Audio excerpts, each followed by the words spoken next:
The views and opinions expressed in this podcast by the host or the guest do not necessarily reflect the views of Paranormal Buzz Radio or its sponsors. Use of any material produced by Paranormal Buzz Radio without express written consent is strictly prohibited. For information on everything Paranormal Buzz Radio has to offer, visit our website, paranormalbuzzradio.com. Like us on Facebook, follow us on Twitter and Instagram.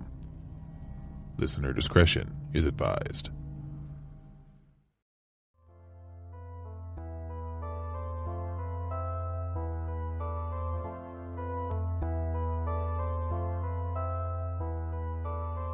I think I've always believed in the paranormal, but the deeper I get in this field, the more questions I uncover. I started a program called Seeking the Paranormal in an effort to gain insight and dialogue from others interested in the same things as me. And while we've learned a lot together, the questions still remain. So I'm bringing my thoughts to the airwaves, and I've brought along my friends, Adam and John, to share in the fun. Together, we'll tackle the tough topics and debate the evidence as we continue to seek the paranormal.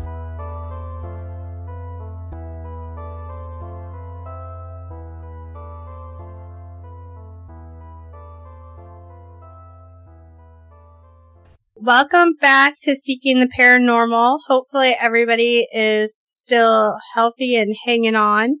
3 of us are doing our social distancing, so we are in 3 separate locations. And I'm really excited to talk about tonight's case. So I'm shocked actually about the amount of people who aren't familiar with the Enfield haunting. There's so many parallels to so many other stories that, Demon House is one, for example. So basically, the gist of the story is that in September of 1977, the single mother, she had 4 children. Her oldest son was away at boarding school. So it was her 2 daughters, Janet, 11, Margaret, 14. And her son, whose name is escaping me at the moment, and he was like... There is Margaret 13, Janet 12, John 11, and Billy 7. Billy, that's right. So John was at a boarding school. So he only was there one day while the investigators were there. So the rest of the time he spent away from the house. Anyway. Basically, what started happening started very simple with Knox. We've heard this story before, right? It started with Knox, and then things started being moved by themselves, and things were starting to be thrown, and voices started to be heard, and there was so much different stuff happening. You name it paranormally, and it was probably reported at some point in this case. So the main investigators were from the Society of Psychical Research, and they were Maurice Gross, who kind of led the whole investigation, and then his partner, who came in just a little bit later, was Guy Lyon Playfair, and they are both members of the Society for Psychical Research. Now, they had 1 million people in and out of there during their investigation. I just read the Endfield Poltergeist tapes. So Dr. Melvin Willen had them and agreed that after both Gross and Playfair were deceased, that he would then basically put it into a book form and release it to the public, which he has done. It's actually a very interesting account, and the nice thing about it is that they're not trying to sway you one way or the other. This is all it is just what happens. A lot of other things that you'll read will try to sway you. Yes, this was real, or no, this was completely fake. And that's the gist of it. So, John, did you tell me you grew up in or near? Yeah, I lived, less than a mile away. There's Grimsdown Station's just down the road from there. So, yeah, I used to live not far away from there. I used to take Grimsdown Station. So do you remember when this was all happening? Yeah, I think I was about 10 when it was happening. And then when this House is Haunted book came out, kind of put Enfield on the map for a little bit, not very long, plus the newspaper reports. Oh, sure. You know, you see your hometown in the paper, you're like, oh, what's going on here? Yeah. Wow, to go, sorry, really? They're all going to think we're idiots. And the BBC did various documentaries on it or coverages on it. Yeah, there's been morning shows on this. I think there's been a short mini series done on it, you know, and couple of documentaries. So, I mean, it's been out there. Yeah. So and most recently, what was it, like 2 years ago maybe, they released not a docu-series, a mini-series that was just a handful of episodes. And I watched it, and I tried to find it again so I could refresh myself on it, and I couldn't find it. It's nowhere. It doesn't exist anymore, I guess. I don't remember. A 3-part dramatization that came out in 2015 by Sky, which is it was a different one. Under the title of the Endfield Haunting. And actually, under that one, Playfair was consulted by the program makers. Yeah. But later commented that the result bore little relation to the actual events. Almost none of the phenomena shown having anything to do with the real ones. Once again, we get the Hollywood angle at it. Yeah, we listened to one of his interviews today while we're getting ready. And he said the only thing that was factual in that was the first part where they talked about what the family was reporting, and everything thereafter was the one thing that stuck out to me was they made it seem that because Maurice Grosse had just started with the society when this came up, and he really wanted to start investigating and was really eager to get involved. His daughter had just passed away in an automobile accident, and I think he ultimately, what? And her name was Janet too. So. It was, yes. And actually that kind of comes into play later. But he kind of was begging for something to do. And the society got a phone call about this case and didn't really know, what's going on here. So they sent Grosse. And he did a little, some interviews and so forth. And then brought it to the society. And Playfair kind of got involved accidentally to a point. He said that he was supposed to go on holiday and told Grosse, hey, if you need help, let me know. I'll see what I can do. And just, kind of casually, and ended up never going on that holiday and helping Grosse. And they investigated for a year. I keep saying docuseries. That mini-series made it sound like Playfair was there to kind of babysit Grosse because he didn't know what he was doing. And in fact, Playfair has been very vocal about the fact that that's not the case at all. Grosse did an excellent job with it. Yeah, and Grosse, by his career, was as an inventor. He did actually some famous stuff on like rotating signs and things like that. So he was definitely level-headed. For sure. Point, For sure. So, I guess let's talk about what are your guys' opinions on this case? I don't know. There's so much I want to talk about. I don't even know where to start. Let's start there. Adam. Yes. Sir.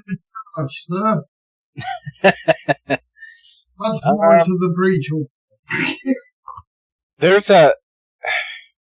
There's an awful lot of, as Sarah alluded to, kind of correlations with other cases like Demon House.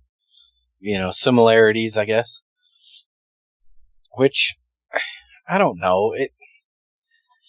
There's parts of it that could be true, but then, I don't know. Like, why was there never a camera set up to record? Because it was 1977. So what? They had cameras? It was 1977. So what? I was born in 1977. Greatest year ever. That's not the point. The point is, there was cameras in 1977 that could be set up, and I just don't understand why, if they were doing the recordings, why they were not taking video at the same time. You can say it was 1977 all you want, but this guy is an electrical engineer. He knows his way around electronics. I just think he could have done that on top of. That's my starting input. Don't you roll your eyes at me. I see you rolling your eyes, lady. Listen, you're only in the basement. All right, John. Don't let me call the cops on you. There are a number of things that, to me, this is like one of the more interesting cases for a reason of, because it's got a little bit of everything.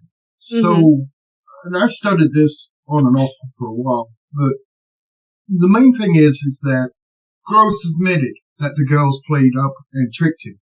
Yes. But not all the time. And they'd admit to it freely. The other thing that's a negative against it is that, obviously the girls are after intention. Their father had left them. That's the thing. Gross had just lost his daughter. So he was inclined that way, and his daughter's name was Janet. So there's a hook there, so where he should have really just stepped away and got another investigator in my opinion. Once again, the lack of cameras, although they did defend that, saying that, it just wasn't in the budget, because cameras back then were expensive. They were around, but they're expensive. So that was his defense. I'm not taking sides. I'm just going through what I studied. And, but there are also a lot of points in here, and I think this is one of those cases where 80% of it's rubbish, 20% of it's unexplained, but it does have paranormal elements in there. And one of the first things that kind of hooked me on it, instead of it's a bunch of people playing up, was when it first started happening, they called the police. Mm-hmm. There is a written statement from a woman police officer. If you want, I can read it. Her name was Caroline Heaps. And she said, on 31st September 1977, approximately 1 a.m., I was on duty in my capacity as a policewoman and a lady when I received a radio message to 284 Wood Street, Endfield. I went to this address where I found a number of people standing in the living room. I was told by the occupier of this house that strange things had been happening during the last few nights, and that they believed that the house was haunted. Myself and another PC entered the living room of the house, and the occupier switched off the lights. Almost immediately I heard a sound of knocking on the wall, got back to the next door neighbor's house. There were 4 distinct taps on the wall and then silence. About 2 minutes later I heard more tapping, but this time it was coming from a different. Again, it was a distinctive peal of 4 taps. The PC and the neighbors checked the walls, attic, and pipes, could find nothing to explain the knockings. The PC and the neighbors all went into the kitchen to check the refrigerator pipes and said to leave the family and myself in the living room. The lights in the living room were switched off again, and within a few minutes the oldest son pointed to a chair which was standing next to them. I looked at the chair and noticed that it was wobbling slightly from side to side. I then saw the chair slide across the floor towards the kitchen wall. It moved approximately 3 to 4 feet, came to rest. In no time did it appear to leave the floor. I checked the chair but could find nothing to explain how it had moved. The lights were switched back on. Nothing else happened that night, although we have later reports of disturbances at this address. That's the police report. Yes, and they did point out that the lights did go out, but with the light from the street light, you could see very normally in the living room, so it's not like it was a shadow play or anything like that. And if you're interested in hearing that officer speak on YouTube, if you look BBC, if you look up Enfield Haunting, and there's a BBC one, it's like 34 minutes long, I think, and she actually does an interview in that and relates that story again. And I mean, and here's the thing, so the phenomena, for example, marbles and pieces of Lego seem traveling through the air at great speed, seemingly emanating from walls or windows. Now, here's the interesting thing. The SPR are kind of notorious for having infighting amongst themselves. So, certain members of the SPR said, well, that could be kids throwing it. You don't have the wherewithal to see everything in the room at the time. So you could debunk that. A teapot shook vigorously on a cabinet in the absence of any external vibration. Okay, once again, you could say any external vibration we could find if you wanted to. Metal spoons bent and the lid of the metal teapot was deformed. Spoons bending. The shade of a bedside lamp tilted, then straightened. Once again, vibration. Toilet door open and closed when nobody was nearby. That could be breeze and wind. Then you get things like cardboard boxes and cushions were thrown by an unknown force. That kids can't really kind of hide in their hair and swing across the room when you're not looking. So a slipper was thrown across the room by an unknown source. Frank certificate was pulled off the wall. I have a British question for you, John. British question. How do you know? So, when they say cushion, are they talking about a pillow? Yeah. Okay. They're like the kind you have on a sofa. Right. And when they say slipper, they're talking about shoes, right? Or are they talking about liquid slippers? Yeah.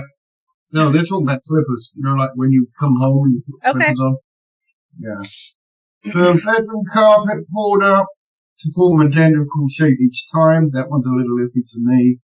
A sofa was levitated, overturned in front of several witnesses. 11-year-old Janet was levitated. Kitchen door stood open on her own accord. Two of the door turns.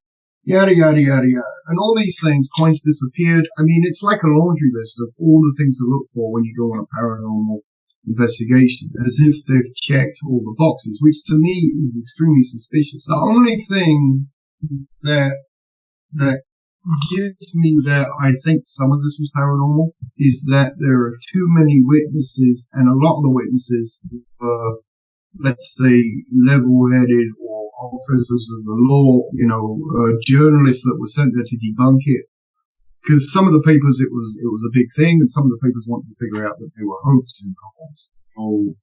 Now, why do you think that just because somebody's a police officer, that their opinion as a witness is more believable than, say, the neighbors? Because they have to write a report and turn it in to be scrutinized by other police officers who also think the same way. So I just think the police, by training, have to be more objective than, police are trained to be eyewitnesses. Most people that are eyewitnesses get it bloody wrong. Police have extra training to be a good eyewitness. So for me, that carries weight. Okay, so that's fair. Okay, that one PC may have been enough, but the chances are I'm going to say, and that's the thing about being open-minded. I'm not going to shut every single thing down. There's too much there, and there's too many witnesses, which is why, if you want to be pure skeptic, yeah, you can explain every single little thing. But I think it was one of those things where once they got the attention, they wanted to keep the attention, maybe. So a lot of these things were not true, but I think some of them actually were. Especially there was a report of a cast iron fireplace grate on the front. Yeah. So when all the houses, the place around is made out of cast iron, and they're bricked into the fireplace, and this one got tore out with witnesses. So that's a hard trick to pull off, I think. Right. The one there, I actually expected you to say that you kind of thought the whole thing was phony, so I am happy to hear that you're saying. I think 80 to 90% of it is, but and again, Maurice Gross said that he believed that about 90% of it was paranormal and 10% was fake. Guy Playfair did not agree with that and was closer to your number, but I don't know, actually, P. I don't remember what his percentages were right off, but as you mentioned, the kids definitely started producing a lot of what continued. The interesting thing about the book that it kind of transcribes the tapes is that the author went back and talked to several of the SPR members who made a visit to there and asked them, kind of, you've had 30, 40 years to look back on this. Do you still feel the same? Do you still feel like this was paranormal? And pretty much everybody said that, yeah, they thought that it started out that way. Now, there were some that said that they thought it maybe lasted a week, if that, and then everything after that. And remember, they investigated for nearly a year, but they thought that maybe after that week, everything else was the kids. But that's just something, too. 180 visits over a year. They had thousands of hours of material. Gross was really, he documented the shit out of this case. He not only recorded while he was there, but he kept a kind of an oral diary as well, taped his thoughts. I'm hungry. Right? That might have been it.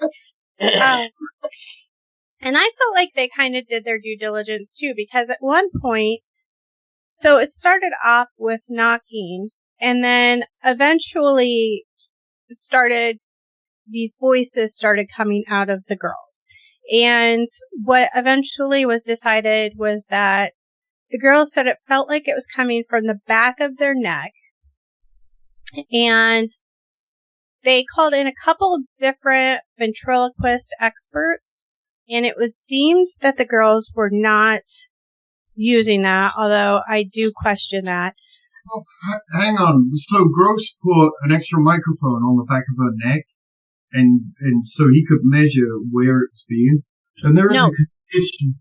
There's a condition that one of the laryngologists said you can make sounds without using your vocal cords. Yeah, you use your what do they call them? Like false cords or I don't know. It's above your larynx, though. Yep. Basically. And one ventriloquist opinion was that she was using her diaphragm, which Gross and Playfair objected against, and they even put out a £1,000 prize. Anybody that could do what she's doing, they'd pay them, and nobody could, including So at one point, I assume Janet, because she was kind of the focal of the whole thing, they put tea in her mouth and told her not to swallow anything, and then taped her mouth shut and talked to the voice for a while, and then took the tape off, and she spit the tea back out and still had all of it in her mouth, which sounds awful, but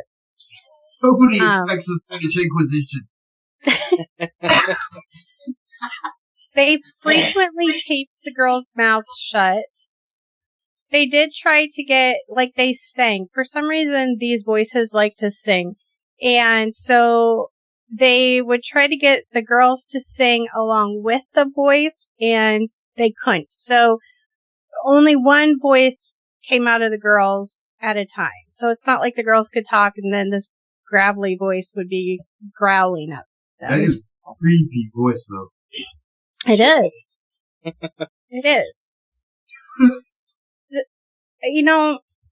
One thing that I do find interesting is there's so much going on with this family when this starts. So, as you mentioned, Dad had just left, just up and left the family. So he's obviously an upstanding person. I don't know, maybe the voice scared him off. Me too, I suppose. I'm not saying it. The family was very poor. There were a lot of comments made about the conditions they were living in.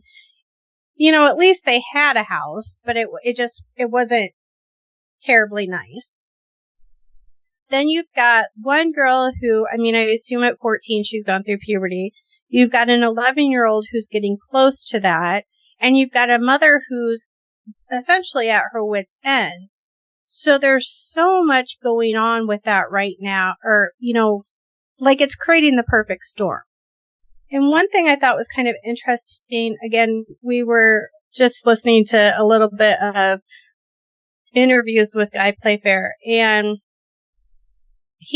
one of the groups that was on YouTube, they had a podcast, they interviewed him, and they asked him, can you explain to us what a podcast? Can you explain to us? No, I can't. I don't even know what a capper is. I was around in 1977, you know.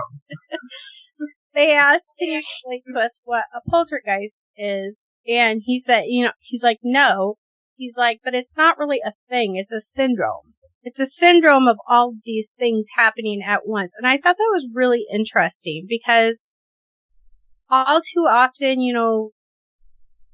I was kind of taught, I guess, that a poltergeist is, you have your focal point, which in this case it was believed to be Janet. Typically is a young female going about the time of puberty, and she is causing all of this. It's kind of like TK type stuff. And she's causing it all to happen around her. Well, what he's saying is no, that's not necessarily, that's a part of it, but that's not the only thing that was happening here. So it's not like Janet was just making things fly around the room by, telekinesis. That was part of it. But, they talked about seeing full apparitions. So maybe and they call it the Endfield haunting. So, was there a ghost there? I mean, a lot of researchers say, I think, depending on who you read, people that actually research it a lot, it's like they're split down the middle. Some think it's just TK, subconscious. Like that one case, I can't remember the name of the boy that was creating water in thin air, which happened at the end. I was just going to say that happened here too. So that's what I mean. It's every case rolled into one, checks all the boxes. But let's split down the middle. Some think it's just subconscious TK. Some say it kind of is, but there's also an outside agent involved. So, the Endfield haunting, that points definitely to an outside agent being involved. So, and here's the other thing that kind of annoys me with the voice is that, and it was noted by both investigators, is that when they tried to ask questions, it would only maybe answer general questions. It would not answer specifics and would always change the subjects. And one of the psychologists pointed out that that's Janet's personality too. When he tried to do that, she changed the subject and wouldn't go into specifics. So, once again, there's where do you go with that? Yeah. I guess my personal opinion is I agree. I think it started out legit. And you had these girls who didn't have a father anymore, and everybody who had any opinion on it at all said, Maurice Grosse was very kind to this family and very fatherly. And so, they probably didn't want him to go away. They probably wanted to, keep him interested. And in order to do that, they had to pretend that these things were still happening, because otherwise he was and did eventually go away. But I don't think it was all made up. I think that there were genuinely some things happening. I don't know when they stopped. But God, there's just so many things that are, it's just crazy how they. It stopped at the same time he left. That's the other black mark. Well, yes. And that, yes, it did. And the fact that it did just stop is interesting. They've interviewed people that live there, including people that live there now. Yeah. And the ones that live there now say no, nothing, but also their kids don't know about it, and they don't want their kids to know about it, so please go away. And then the people that lived there after the original family, you get the story of, I always felt like I was being watched. So that's subjective. There's nothing to objective to investigate for me personally, but, obviously you move in, you hear the story, then you're going to, who have you watched? Kind of the deal. So, I don't know. I don't think it is 100% bullshit, I guess is what I'm getting at. It's just, because it's not every case. I mean, even the knocking. 2 girls knocking on the walls. Hey, that's the what's-her-name sisters that started to speak to us. Sisters. You're right, though. Like, every story that you've ever heard, put it in a blender, and that's what happened in Enfield. Yeah. Oh, and that was the other thing the girl admitted before this started. She played with the Ouija board. Hey, we got the Exorcist too in there. And the deep voice. Yeah, I mean, it is. It's every story rolled into one. But what's interesting too is that the Bell Witch started out as knocking, and as they continued to ask questions and communicate with it, it eventually gained a voice and started talking. And that's kind of what happened here too. Mm-hmm. You know, it started out as knocking and it evolved into a voice that would communicate. So the next thing, if you're going to be totally skeptical, the next thing you have to actually ask yourself is, how much did this family know about that case? And then every other case, like with the water and stuff like that, did they go and do some massive research to plan some massive hoax? I'm going to guess not. Yeah. So that's why I think, plus you have credible witnesses that see things happen. That's where the hook is for me. But I also don't buy into, because a lot of this stuff came later, so I think maybe, later they did kind of read books or... I'll tell you what kind of grossed me out though. Like at one point, so water started appearing periodically throughout the house, and that gradually evolved into feces. Yes. And fire. There is no doubt in my head that these children were probably doing that, but WTF? Why? You don't believe ghosts too? Oh my god. No. Well, that's the explanation if it wasn't the girls. The smelly ghosts. But that actually is kind of a good leeway into one of the aspects of this story, and that is the Warrens, who showed up twice. The longest they were there was for about 8 hours. One day they took the girls out to eat, but refused to take Billy. And Guy Playfair has spoken very vocally about his opinion on Ed Warren, and it's not high. And I guess Ed said to Guy, we can make a lot of money on this. And Guy reminded him that that's not what they were there for, and the Warrens left and they were never heard from again. But then they told the whole world that this was a demonic possession with the feces that goes along with that. Just the fact that, and the fact that what? It worked Eddie's money going in haunted houses. Do you think you know what though? The fact that the mom, family never benefited financially from this story. So the fact that she didn't pair up with the Warrens leads me to believe that she really thought something was going on too, because she stuck with the people who were going to give her more insight than finance. She actually banned other people coming in after a while. In fact, pretty quickly. Because she didn't call the newspapers, the neighbors did. Yeah. So it wasn't, and that's the other hook that draws me in. It wasn't them going for the book sales and the money, and they didn't even call the newspapers, the neighbors did. Then you've got to say, okay, well, the neighbors were in on it too. And all of a sudden you're into a conspiracy theory just to try and make it fit a skeptical mind, which is why I have to step back and go, wait a minute, I think there was something going on. My problem is how much of it is. Well, and that's foreign. Oh yeah. That's probably the biggest, trying to figure out how much of this was real and how much it wasn't. Now, one thing I did want to point out, that after our last episode, Tony Cornell was at this. He visited the house a couple times. Mm-hmm. His opinion is that it was all fake. Yes. So, I don't know. And he had extensive background in poltergeist research as well. He wasn't buying it. I should mention that Playfair also investigated poltergeist. That was kind of his area of expertise as well.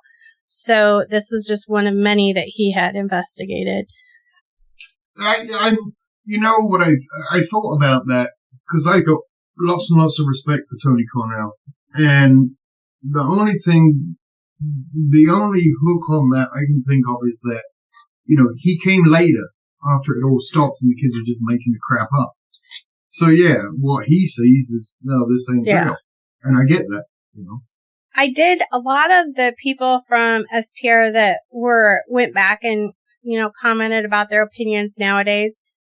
I appreciated the fact that they said, I was only there one day, or I was only there 2 days. I can't say what was happening in that house. I can only tell you what was happening during that time period where I was there.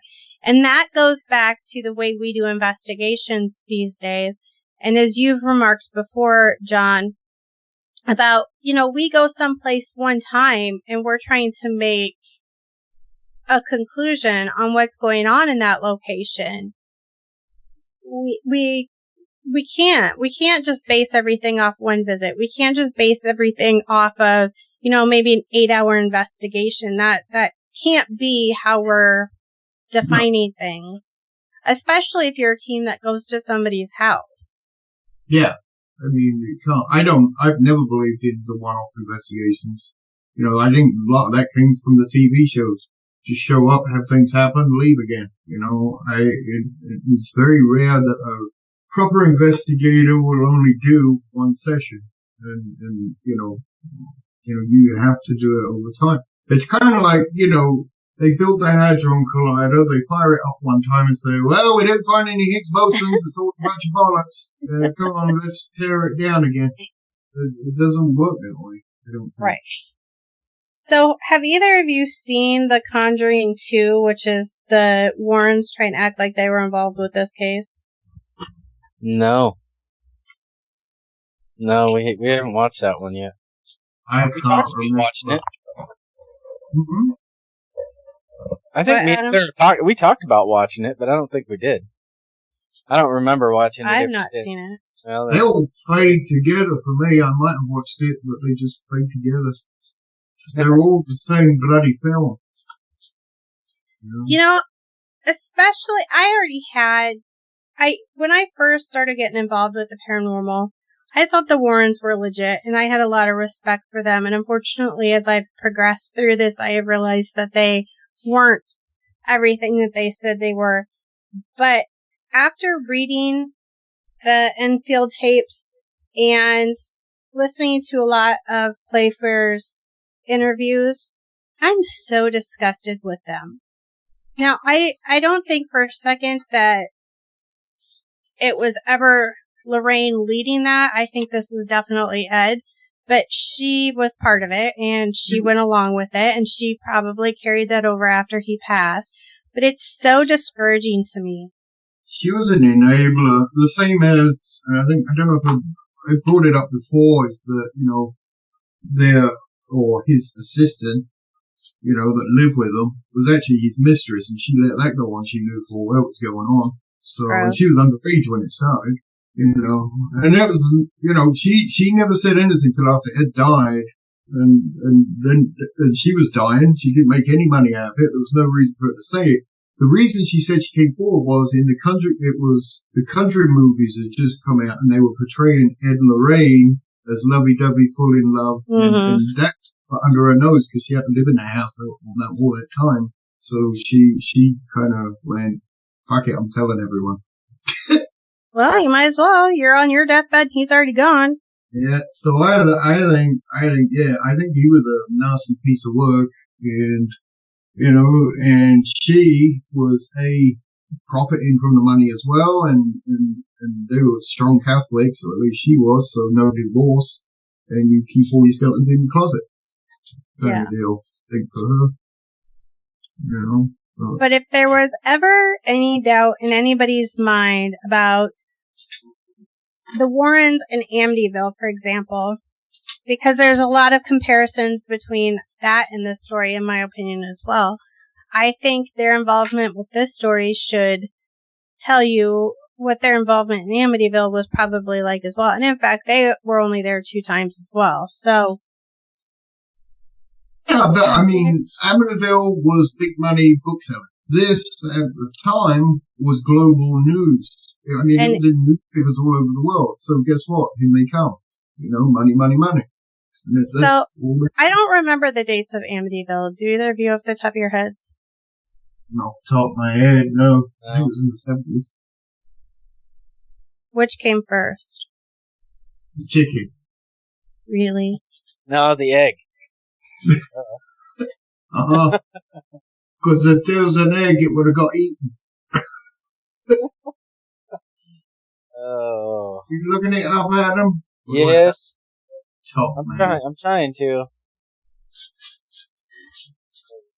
Seeing the Amityville has been proven bogus enough that there's not even a hook for me on the Amityville. I mean, it's all bogus as far as I'm concerned. There wasn't a proper investigation done. It was just a warrant. And you know what they're going to say. You know, that's a done deal. Well, I don't disagree, but there's just so many people who are still clinging tightly to it. You know, look at how many people still drive by that house and go up to the door and ask if they can come in. I mean, you wouldn't do that to a house that you didn't believe was $500 an hour. Right. 500 bucks an hour. People would probably pay it too. So, 1974 is when Ronald DeFeo shot his family. So 75 and 6 then. Yep. 75, November of 1975 is when George and Kathy moved in. So the Warrens were just fresh out of Amityville and went straight to Enfield, it sounds like. Yeah, because Jay Anson's novel came out in 1977, so his novel, so they were just like, I mean, that kind of led a little bit to it, you know, they were like, well, on to the next. Yep. So there's a lot of cases of levitation. I mean, that's one aspect that's so hard for me to believe, but there's just so many witnesses that it's hard to refute. The photo's bogus. The famous photo of her, that's so bogus. Those are dumb. She was jumping on the bed. Yeah, although there is one eyewitness, a lady, I can't remember her name, but she used to be, because you know, the school crossing people? Yeah, but what do y'all call them? You guys call them weird things. Lollipop lady. Yeah, because that sign there looks like a huge lollipop. God, so stuff like that. So we call them lollipop ladies. She used to store the sign in the hedge. And she said her and her friend were there watching through the windows. They were retrieving the sign. And they could see her horizontally going up to the window and coming down again, going up. And I'm like, I get what you think you see, but why is she going up and down if she's not bouncing? Why isn't she going up to the window and staying? What the book says was she wasn't actually going up and down, she was going around. There was also a book and I want to say maybe some shoes that were involved with that. And they kept hitting the window and continuing on in a circle. Yep. And she would have had to have been floating at, God, what'd they say, like 4 or 5 feet above her bed and perfectly horizontal in order for the lollipop lady to have seen her. Now, was it an uncle that saw her on the dresser in a really strange position? Mm-hmm. I think but now we got empty rows as well. I can't remember exactly who he was. For some reason, I think uncle, but yeah, he saw her like with one leg up on the wall and in a very weird position in a very strange place. Which is interesting. There's other mediums that went there, though. So there were 2 Brazilian mediums. I'm glad you brought that up, actually. And Elise D. Bruce. So they had some beneficial effect on Janet's behavior. A somewhat theatrical performance by another medium, Jerry Sherrick, also resulted in relative calm for a short while. Matthew Manning, a healer and psychic, visited. He said he had headaches at the time when phenomena was about to take place. And a Dutch healer and clairvoyant named Dono, and I'm not even trying to say this bloody name. God, why can't they learn to spell proper names? Anyway, he found connections between the incidents and the death of Gross's daughter. So, Yeah, that's what I was going to bring up. He said that what was haunting the house was Gross's daughter. I thought that was nonsense. No, but that's what I'm trying to say. Is the mediums, when they went, they give attention, it calms down. As soon as she's getting attention, it all starts to calm down. You know, by all of these. And then this Dutch guy, through intuition, doesn't go at the girl angle. He goes at the investigator's angle and says, "Oh, it's your daughter." You know, and Right. and I'm like, oh, "Come on, really?" And how like unnecessary to do to Gross as well. Like that's just. I'm just flipping through pages. I was looking for something, and I came to a page I had marked.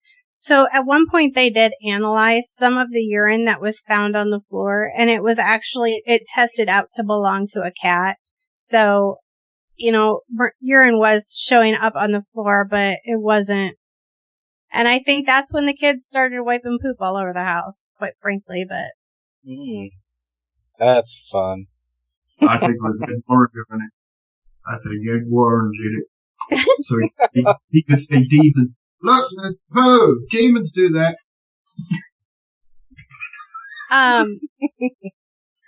Gosh, I should have checked. I have great notes in here. And there, like I said, there's just so much going on that it's hard to know where to start with this story. But, you know, we talked about all the things that were happening at the beginning when all of this activity started. And Mrs. Hodgson, which I don't even know what her name is. So Mom, you know, her husband has left her.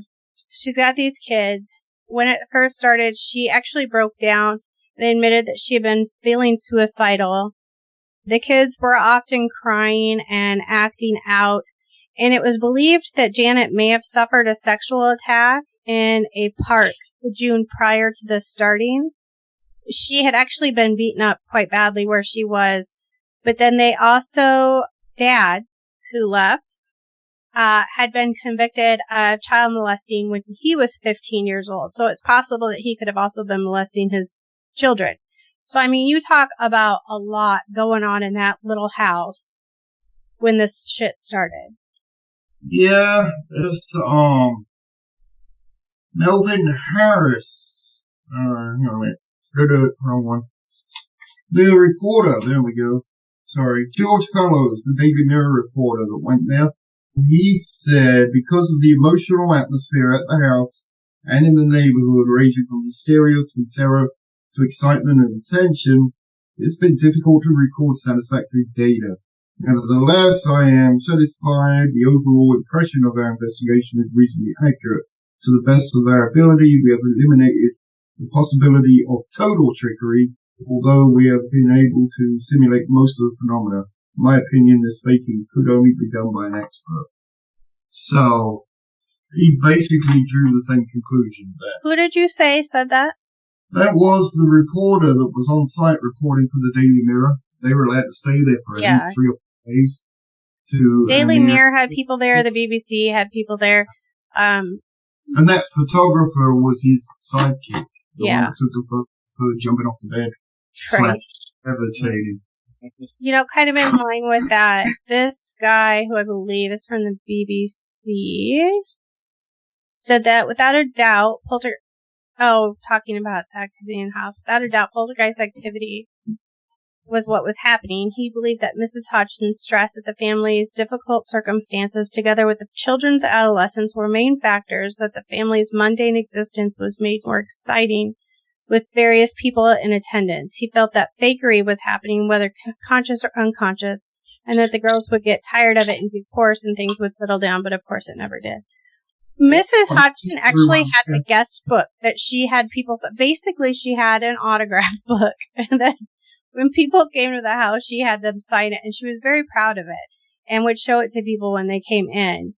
So, I mean, this was exciting for them. So you kind of understand where, it probably started innocent enough, but none of them probably wanted it to end. Yeah. Can you blame them? No. Their lives were shit. Although she did, in an interview, she said she paid for it because she got made fun of at school and quite a lot and ostracized as being like the ghosty girl. So, you know. goes around, comes around, I guess. My feeling is there are enough people on site that witnesses that were actively trying to debunk it, couldn't. And for them, and they're not dumb people, and for them to be outsmarted by a girl like that, I think, I just don't think she was an expert. They even took magicians in there too, trying to debunk how's that trick, kind of like the James Randi type of thing.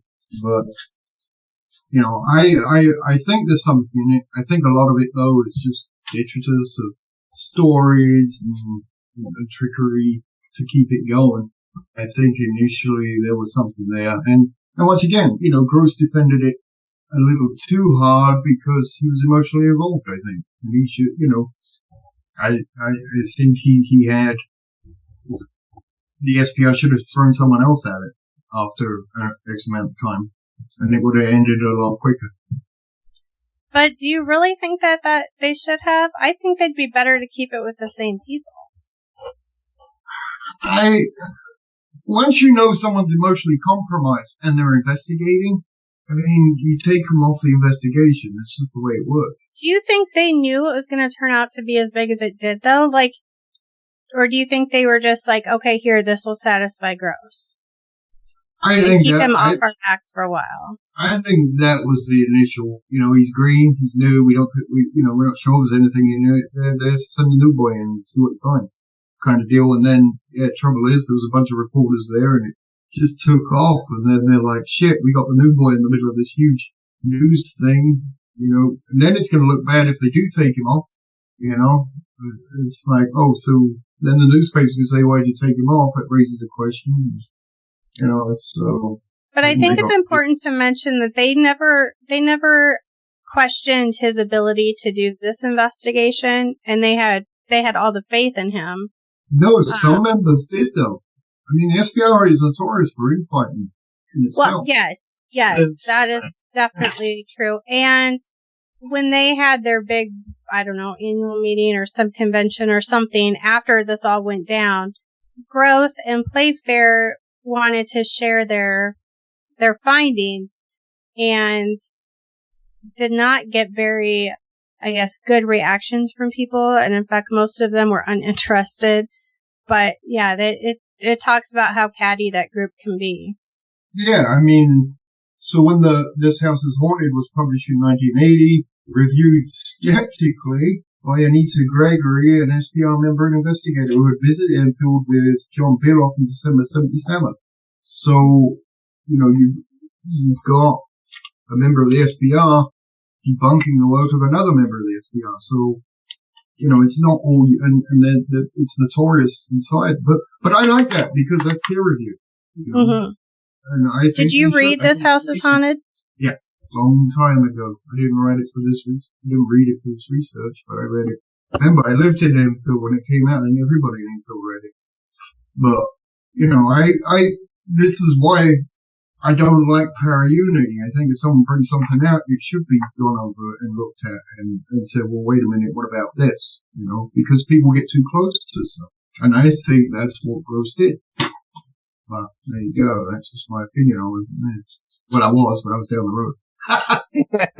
But so if you think he got too close to it, though, but we can all agree, I feel like, correct me if I'm wrong, that at the beginning, this was a legitimate occurrence of something, and that he was still able to be objective. I agree and with still that. coming from a good place.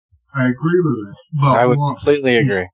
I think what he failed to see is that when it had ended, he was just getting tricked. That's what he failed to see. Once he bought the beginning, he kept going with it. You see he turned into Harry Price. Yeah, basically. So, I mean, that's the thing. Plus the newspapers are there, and I mean, that's a lot of pressure, and it's his first investigation. He's already said it's true. He can't turn around a week, 2 weeks later and say, well, I'm getting tricked all the time by the girls. It's the girls now. But the initial bit was still true. That's a hard thing to say. So I just think you got too close to it, maybe. Yeah. So one part of this book that I was just looking at, I don't know what a metal bending detector is. Either of you want to take a stab at what that might be? It detects metal bending. Thank you. Thank you for clearing that up. I call those eyes myself. But. Well, let me see whose letter this was. So, David Robertson, who's part of the SPR, in his, he talks about, he said, I brought a metal bending detector to the house. Initially, this was a simple pulse counter. I would set it up and adjust it so that it wasn't sensitive to any system noise or background vibration. There was substantial paranormal activity recorded on it over quite long periods of time. We encouraged the production of the phenomena. Later, I brought a full setup with sensors embedded inside a short metal bar and chart recorder too. Once it had been set up in the bedroom and allowed to run quietly for some time, Janet was invited to have a go. I explained that she wasn't to touch the bar, but that she could put her hand a few inches away from the side if she wished. After a few minutes, a few small signals were visible on the chart, and I encouraged her to build up the effect. When they were larger, she could produce bursts on command or stop them. This is important validation. I turned down the sensitivity of the chart recorder. As expected, the signals grew larger to keep the audible pen sounds going, and finally the bar became bent without touch. So basically, he's saying that, as far as I'm reading that, now granted I have no clue what this machine is, but it sounds to me like he's admitting that Janet appeared to have some PK abilities. Yeah, and I think he's the same guy. Oh, there we go. What was the name of that guy? Did you call Robertson? Nope, this is a different one. So this house is full of people going through this. So physicist John Hasted found that Janet's body increased in weight when she was strapped to a Blundell couch. Device to measure such anomalies. So she's strapped to a couch that measures her weight. He reported 2 sudden 5-second weight increase signals of about 1 kilogram, which is half a pound, and a minute gradual weight increase, which eventually returns to normal, an anomaly he was unable to explain. He was further intrigued by a light bulb that exploded in an unusual way. Do they ever explode in a usual way? So that is a good question. The light bulb exploded in an unusual way, finding that one of the glass supports on which the filament was mounted had snapped, an event considered very rare. So, I mean, they've actually physically measured phenomenon. That's the other hook that I like. They've had people in that physically measured anomalies. Now, once again, do you think these people are that clever that they can trick all these gadgets that are run by physicists? I mean, I don't know. It's tough. So, one thing I was just reading, sorry, Sarah, you were asking about a metal bending detector. There's actually something called a flex sensor. And it's a sensor that measures the amount of deflection or bending of a piece of metal.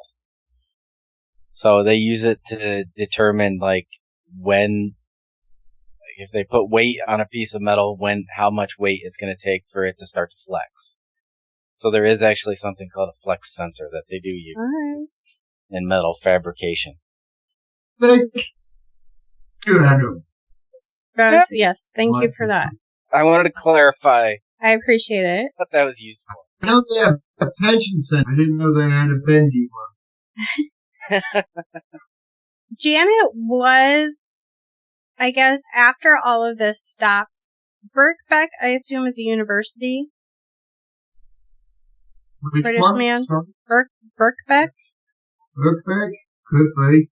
She was taken there and tests were run on her after everything subsided. So they did continue to test her. Mm-hmm. Nobody really talks about what happened after that, so maybe it subsided. And that's the one. She became a recluse. She just went away. She's had like a couple of interviews, and she was on one with, yes. Playfair, but, she was extremely nervous and didn't like doing it, so she just kind of went away and you can find interviews with her on YouTube as well.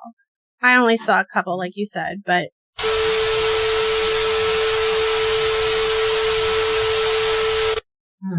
Where were we? Well, after all of that, I don't even remember what we were talking about. Let's talk about, wait a minute, there was physicists, and then she went into recluse. We saw a couple of interviews, you saw a couple of interviews with her on YouTube, and then you got stage fright and you just froze. I did not. Oh, goodness. That was entertaining. I don't know where I was. So, let me ask this. What is, in your guys' opinion, the difference between possession and poltergeist activity? Lead the charge, Adam. Oh, my. I don't know. I don't have a good answer for you as far as my opinion. I've not encountered either one of them, so I don't know. I don't have a good answer. Sorry, I'm out on this one. Peace, I'm out. I don't know. Personally, I can't remember a good account of possession that makes me even believe in possession, to be honest with you. It started off as a religious thing and then became a Hollywood thing. I mean, I don't know personally anybody that's been possessed. I've never seen a possession. I've had people give anecdotes of possession, but, you know, I don't know. And as far as poltergeist game, my theory on that is if they exist, it is part of a quantum existence that we have. If consciousness does exist beyond the body, then it's going to be in a quantum state. If it does that, then yes, you could have telekinesis, because you have quantum entanglement, and I don't know.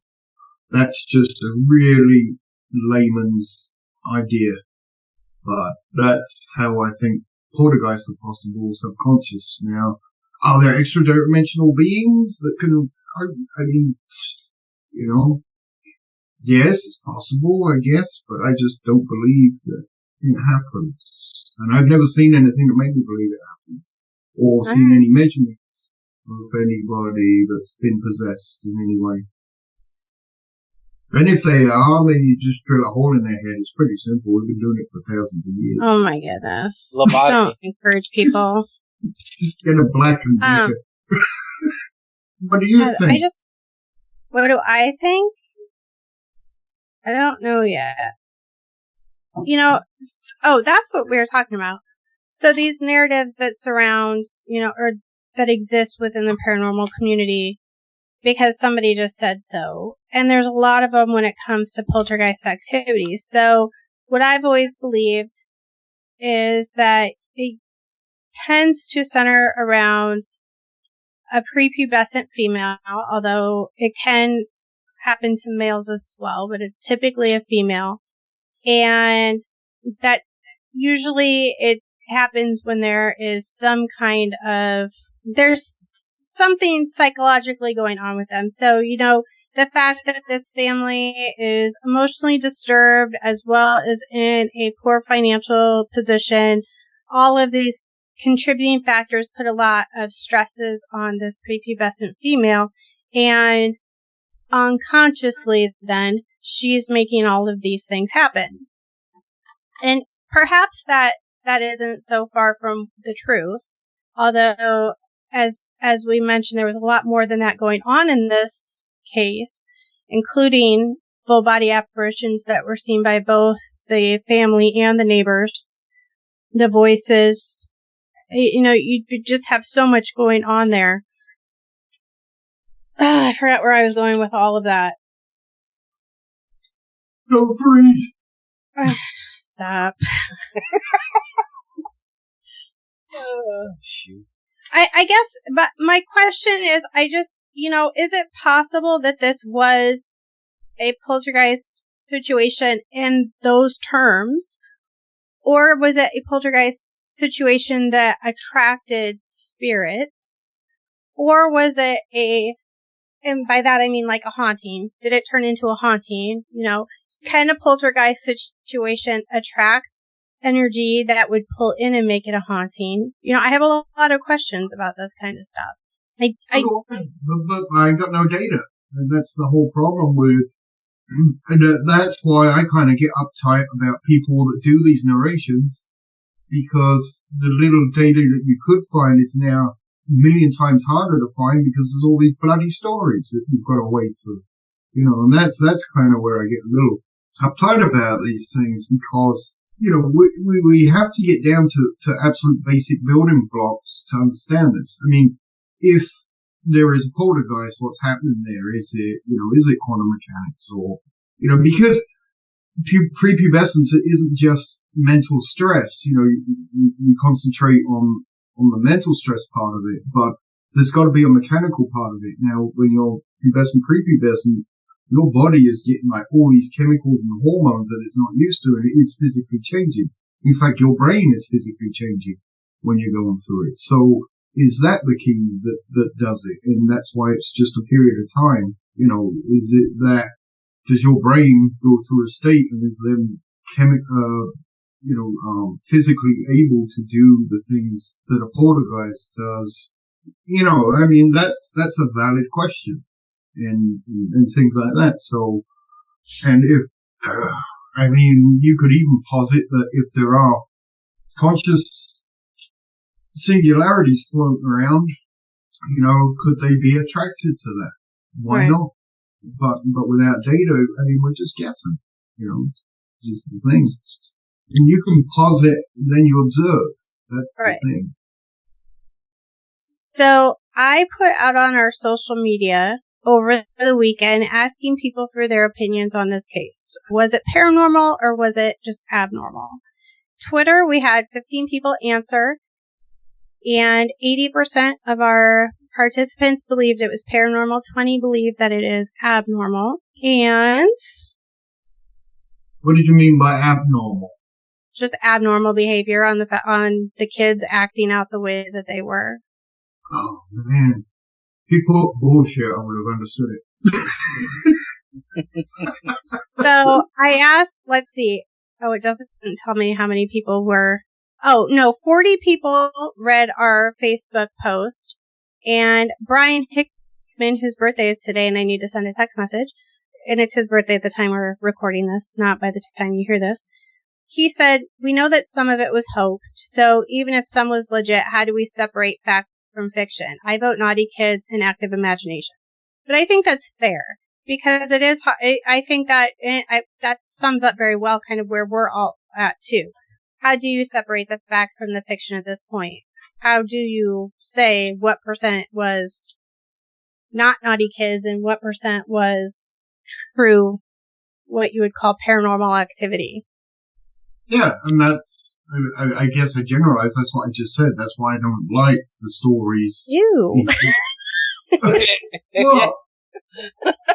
What you? That's what I already said. I'm sorry, I didn't mean it that way.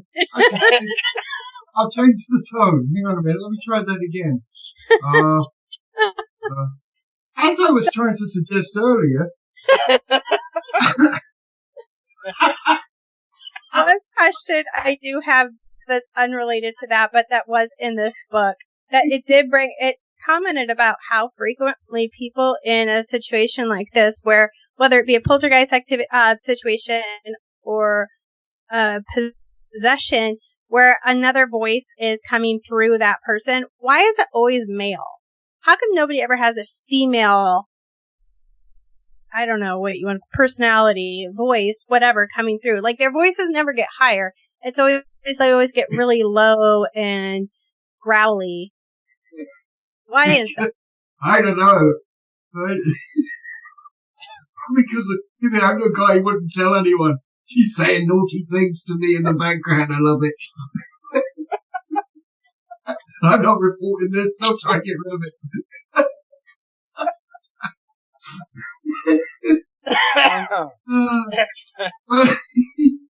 I don't know. I mean, but once again, that points back to traditions and religions, and I mean, the devil's male. It's Lucifer. It's always been a male voice. I don't know. It was just a curious question I had. So, as mentioned, if you want to read up on this, you can read the Endfield Poltergeist tapes, which is just recently out within, I think, the last 2019 is when it came out, I believe. Dr. Melvin Willen, you can get it on Amazon. That's where I got mine. Also, This House is Haunted is by Guy Lime Playfair. And I believe I just ordered the Kindle version off of Amazon because, God bless Prime, it's not getting you much these days. It's not. Like, Amazon is having walkouts and strikes. Their workers are so pissed off at them right now. Yeah, but Bezos is now worth like 42 billion more since the coronavirus. So he's doing alright. We got nothing to do except online shopping right now, and I gotta wait until end of May to get my shit. I might as well be ordering from Wish. Seriously.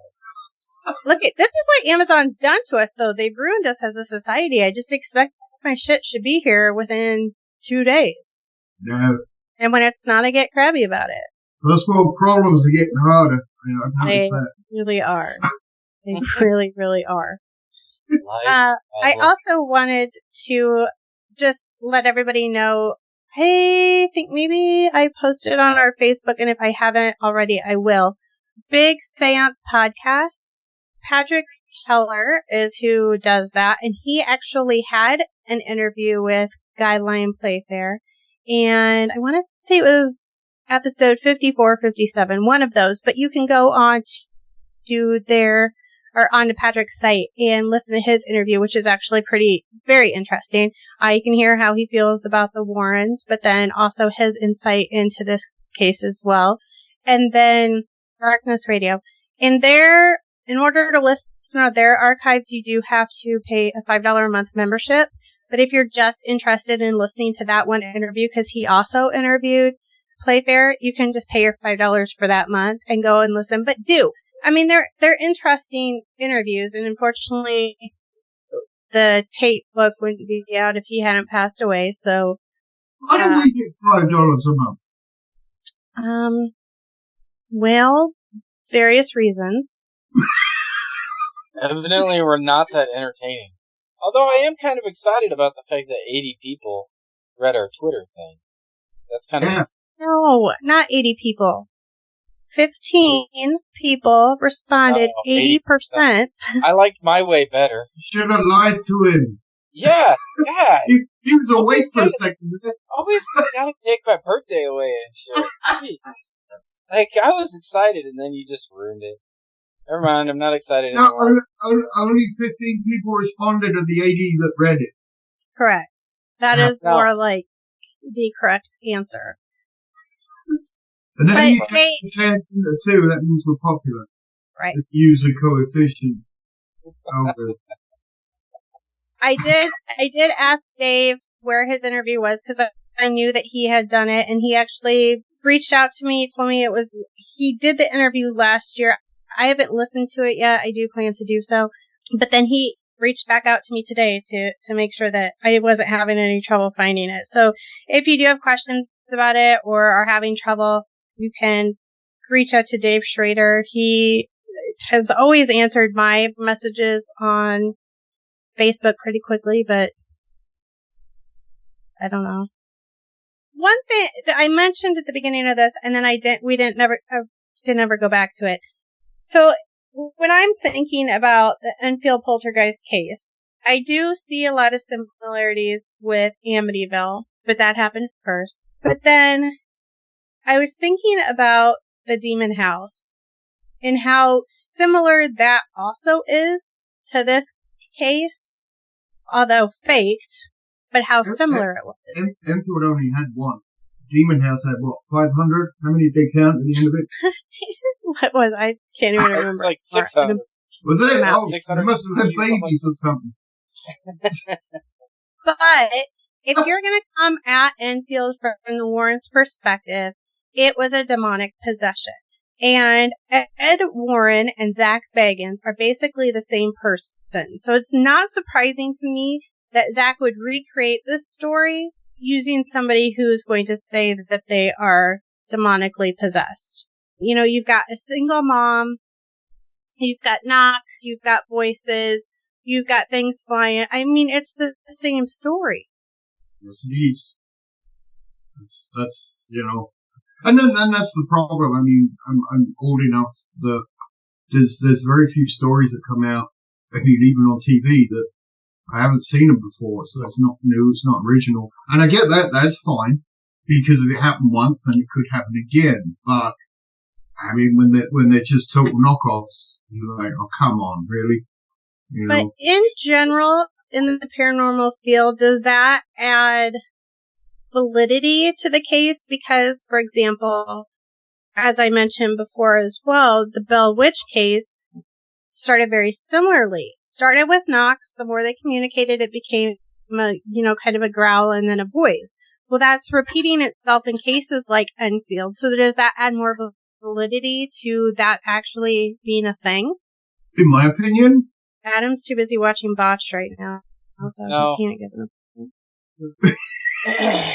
I'm actually not. In my opinion, why is your arm I moving? think it does add a little bit of validity to it. Just because they're following the same pattern, and we like pattern. We do like patterns. The only problem is now everybody knows kind of those patterns that we might be looking for. Now, I'm not saying in the Enfield case, because that was free like the internet, but Demon House, obviously, he knew the pattern. And so now you gotta kind of question everything that comes out now. You had to before, though. Well, you have to question it, but I like the pattern. I can see the pattern having some validity to it. But I'm saying now, with with all the technology that we have and the ability to research all of these different cases, we have to question it more now than we did prior to, is what I'm saying. Does that make sense? Mm-hmm. Yes. Yes. I don't know. I mean, once again, we'll go back to, for me, it's who it's coming from. So, that a police officer will go in and say that they saw that, and reporters that are trying to debunk it will say, well, we've tried to debunk it, but who it's coming from, for me, is more important than the story itself. And also, I'm more obsessed in the how than the why. I don't want to know why a ghost is there unless it helps me understand how it's there, or if it's there. So, when I see patterns like that, if, like you said, coming out from Ed Warren's point of view, it's a demon, and then straight away you go, Zach's got a demon house. No, that pattern to me is extremely, a dead giveaway that they're making it up, or that they're doing it for their own sakes. They're not really investigating, they're just trying to make money out of it, to me. So That's, like I say, it comes from who is this coming from? I look at that. Who's saying this?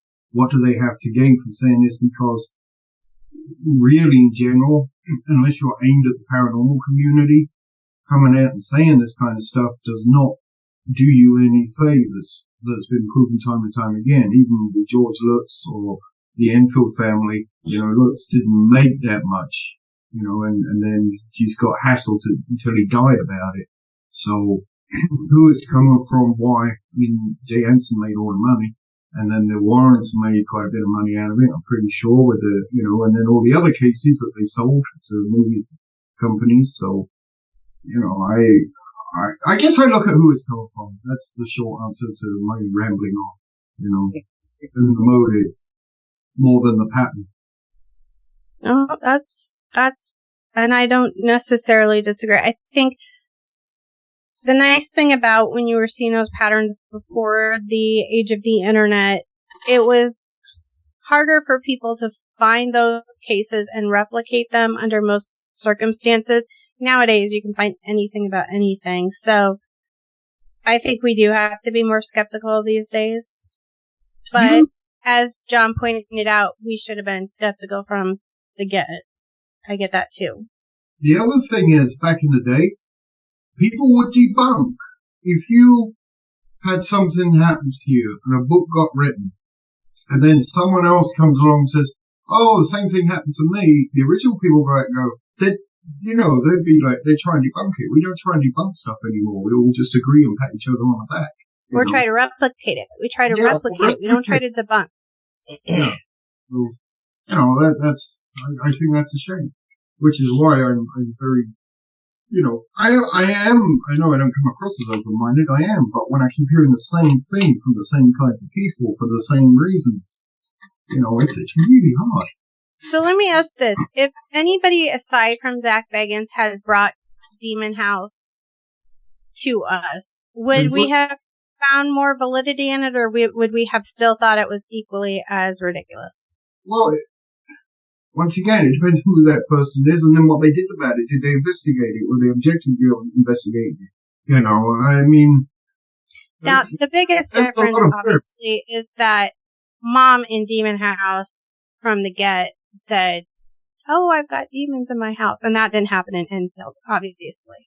So, right there, she's lost a huge amount of supporters on her story, but just curious. Well, gained because honestly. They have a lot of the same reported phenomena. No, but when you cry demon, you're aimed at a market sphere. Mm-hmm. You're going to gain credibility, not lose it. Because you're targeting for your audience. The audience wants to hear about demons. Yeah. That's where Zach Bagans got the niche sewn up. He knows who his audience is.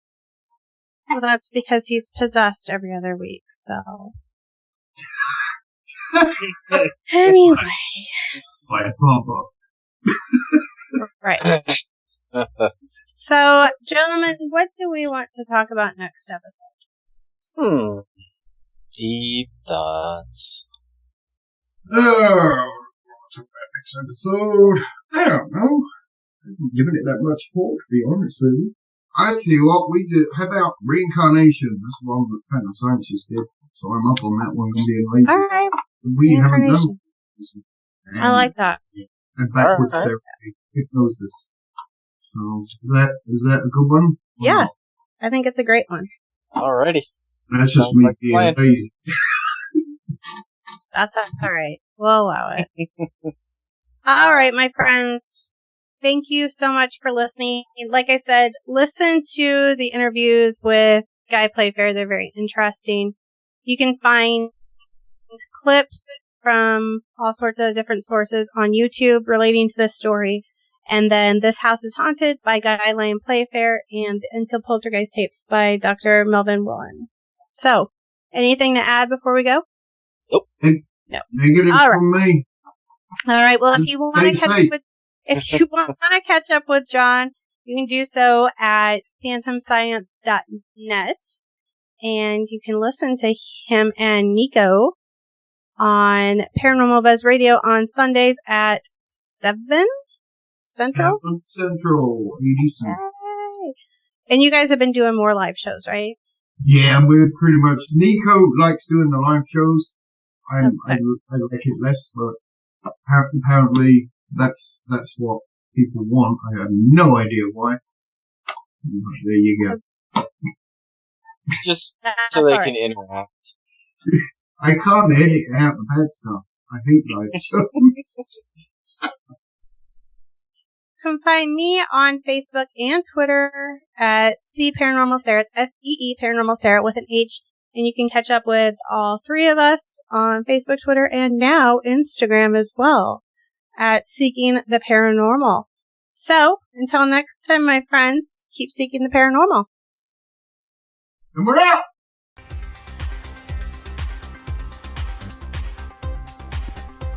Thank you for listening, and be sure to follow Seeking the Paranormal on Facebook at Seeking the Paranormal, and also on Twitter at Seeking the P.